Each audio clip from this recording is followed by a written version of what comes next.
Hello everyone. तो students, री exam और इम्प्रूवमेंट एग्ज़ाम 2026 का जो भी बच्चे दे रहे हैं, तो यहाँ पे मैं मोस्ट इंपॉर्टेंट चैप्टर्स पहले तो मैंने बता दिए हैं, बट उसमें से चैप्टर नंबर 6 से लेके अभी मैंने एक पिछली वीडियो अपलोड की हुई है जिसके अंदर चैप्टर नंबर 1 से लेके 5 तक मोस्ट आईएमपी क्वेश्चंस दिए हुए हैं। अगर बच्चों आप वो वीडियो करते हो तो भी आपके जो है वो 25 to 30 मार्क्स तक आराम से आ सकते हैं। अगर आप इस वीडियो को करते हो तो इसमें भी मैं उतने ही वेटेज के क्वेश्चंस बताने वाले हूँ, मोस्ट आईएमपी, बट आपको जो चैप्टर्स ईजी लगते हैं वो आप कर सकते हो। तो यहाँ पे हम देखते हैं अभी चैप्टर नंबर 6। तो इसमें देखो मैं बताऊंगी आपको, वेटेज भी बताऊंगी। तो देखो यहाँ पे चैप्टर नंबर 6 जो है ना, ये ऑप्शन के साथ आपको 6 मार्क्स के लिए आता है, ठीक है, 6 मार्क्स के लिए। इसमें से कंपलसरी कौन कौन से क्वेश्चंस करना है मैं बता रही हूँ, ध्यान से सुनो। सबसे पहले तो ये यहाँ पे डेरिवेशंस है। Show that harmonics are present on stretch string fixed at one end. तो यहाँ पे ये वाला क्वेश्चन कंपलसरी करना है, मतलब करना है। ये ओपन एट वन एंड इसका वाला एक है, और दूसरा एक एक्सप्रेशन है जो कि ओपन एंड क्लोज का है, तो वो भी एक्सप्रेशन आपको करना है। 4 मार्क्स के लिए इंपॉर्टेंट है। फिर analytically show stationary waves are form, show nodes and antinodes. बहुत इंपॉर्टेंट क्वेश्चन है, ये भी आपको प्रूव करना है 4 मार्क्स के लिए, जो कि 2019, 22 और 24 में आया हुआ है। उसके बाद principle of superposition of wave compulsory करना है, मतलब करना है, 2 मार्क्स के लिए है, बताया है मैंने 2 मार्क्स के लिए। तो 4 लाइन से 5 लाइन लिखो। फ्री वाइब्रेशन और फोर्स्ड वाइब्रेशन में का डिफरेंस कंपलसरी करो। हार्मोनिक्स और ओवरटोन्स में का डिफरेंस कंपलसरी करो, 2 मार्क्स के लिए। वाइब्रेशन इन और air column in a pipe, ये वाला एक्सप्रेशन डेरिवेशन कंपलसरी करना है, मतलब करना है। सोनोमीटर का क्वेश्चन आपको कंपलसरी करना है। सोनोमीटर में आपको उसकी डायग्राम, डेफिनेशन, उसके एडवांटेजेस सब कुछ करना है। 4 मार्क्स के लिए है ये वाला क्वेश्चन आपको। उसके बाद law of string, laws of string में लॉज ऑफ स्ट्रेच स्ट्रिंग का है ना, तो law of length, law of density, ये 3 लॉज हैं, वो कंपलसरी करना है, मतलब करना है। 3 मार्क्स के लिए इस चैप्टर से रहेगा। और बीट्स का प्रोडक्शन और उसका कैरेक्टरिस्टिक्स हैं, आई थिंक बीट्स के एप्लीकेशंस, तो बीट्स के एप्लीकेशंस तो कंपलसरी करो ही करो, और बीट्स के बारे में थोड़ा सा थ्योरी करके जाओ, ठीक है। तो ये भी 3 मार्क्स का क्वेश्चन है, तो 7-8 लाइन तो इसके करो कम से कम। ओके, नेक्स्ट चैप्टर देखते हैं। अब बच्चों नेक्स्ट चैप्टर देखो, 7 वेव ऑप्टिक्स है। वेव ऑप्टिक्स 7 मार्क्स का वेटेज रखता है, बहुत इंपॉर्टेंट है ये वाला भी चैप्टर नंबर 6 और 7 में मिला के 5 से 6 क्वेश्चन आते हैं। तो इसमें से कंपलसरी आपको हाइजीनस वेव थ्योरी करनी है, जो कि 3 मार्क्स के लिए रहेगी, ठीक है। डायग्राम, डेफिनेशन और उसका एक्सप्लेनेशन। रिफ्लेक्शन एंड रिफ्रैक्शन, ये दोनों कंसेप्ट्स आपको करना है। रिफ्लेक्शन एंड रिफ्रैक्शन के डेरिवेशंस आपको करने हैं। दोनों क्वेश्चन अलग अलग 3-3 मार्क्स के लिए आते हैं।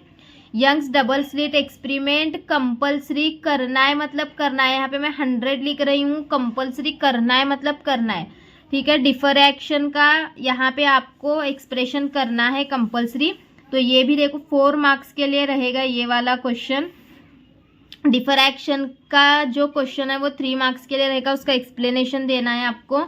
और condition for steady interference pattern 2 marks के लिए रहेगा। 4 कंडीशंस आपको याद करना है। Polarisation and Brewster's law, polarisation की सिर्फ और सिर्फ डेफिनेशन करना है 1 मार्क के लिए, और ब्रिस्टर्स लॉ जो रहेगा वो 3 मार्क्स के लिए रहेगा, तो उसका डेरिवेशन है वो करना है।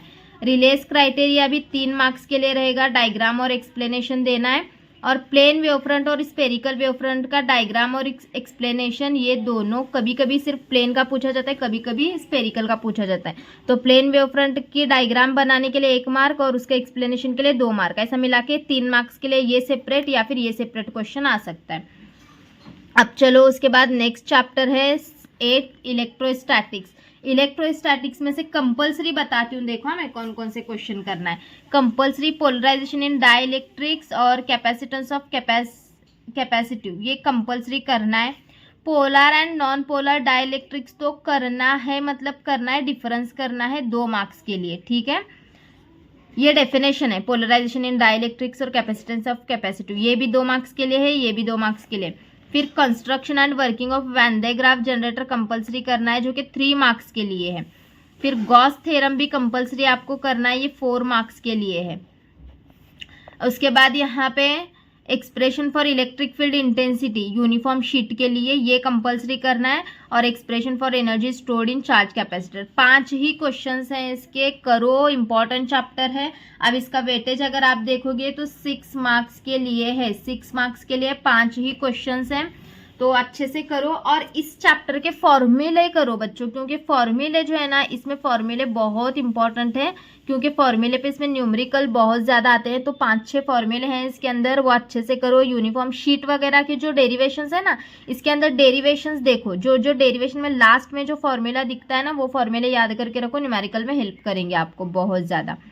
उसके बाद चैप्टर नंबर 9 जो है ना, करंट इलेक्ट्रिसिटी, ये भी 6 मार्क्स का चैप्टर है। इसमें से भी आपको फॉर्मूले करना है, फॉर्मूले इसमें की भी बहुत ज़्यादा इंपॉर्टेंट है, इसमें न्यूमेरिकल आते हैं ज़्यादा, इसीलिए फॉर्मूले करो। इसमें से किरचॉफ्स लॉ करो।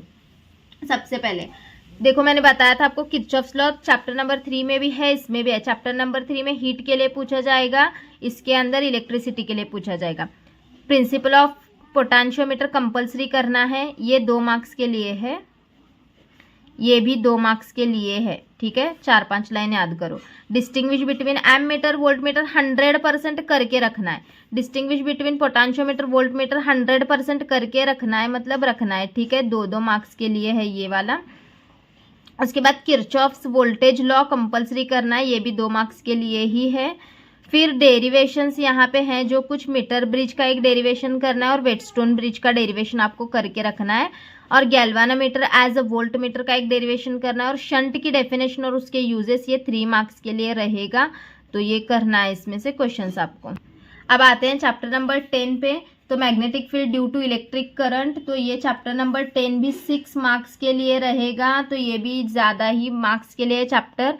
इसमें से कंपल्सरी 7 ही क्वेश्चंस हैं इसके। एम्पियर सर्किट लॉ कंपल्सरी करो, मूविंग कॉइल गैल्वानोमीटर का डेरिवेशन कंपल्सरी करो, कंस्ट्रक्शन ऑफ साइक्लोट्रॉन, ये उतना कुछ इंपॉर्टेंट नहीं है, बट उसकी थोड़ा सा डेफिनेशन डायग्राम करके रखो। बायस-सावर्त लॉ 100% कंपल्सरी करना है। टॉर्क का एक्सप्रेशन बहुत इंपॉर्टेंट है, करना है, ठीक है। ये 3 मार्क्स के लिए है, ये 2 मार्क्स के लिए है, ओके। और ये भी 2 मार्क्स के लिए है, ये 3 मार्क्स के लिए है। टोरॉइड का एक्सप्रेशन आपको करना है 3 मार्क्स के लिए, और यहाँ पे मैग्नेटिक डायपोल मूवमेंट भी आपको करना है 2 मार्क्स के लिए सिर्फ, ठीक है। इतने क्वेश्चंस इस चैप्टर से करना है, मतलब करना है कंपल्सरी। तो बाकी के जो 11 से लेके 16 तक चैप्टर हैं, 6 चैप्टर्स, तो वो चैप्टर मैं नेक्स्ट वीडियो में अपलोड करती हूँ। अगर आप वो भी चैप्टर्स करते हो तो आपका स्कोर 70 में से 30 तक आराम से आ सकता है। तो ये चैप्टर अभी ये करके लो, फिर थोड़ी देर बाद वो वीडियो अपलोड करती हूँ मैं, ठीक है बच्चों। तो चलो फिर मिलते हैं नेक्स्ट वीडियो। अगर चाहे तो कमेंट में लिखना है चैप्टर 11 to 16, ठीक है। तो मैं वीडियो अपलोड कर देती हूँ बच्चों, जल्दी ही बना के आपके लिए। तो चलो बच्चों फिर मिलते हैं नेक्स्ट वीडियो में, बाय बाय।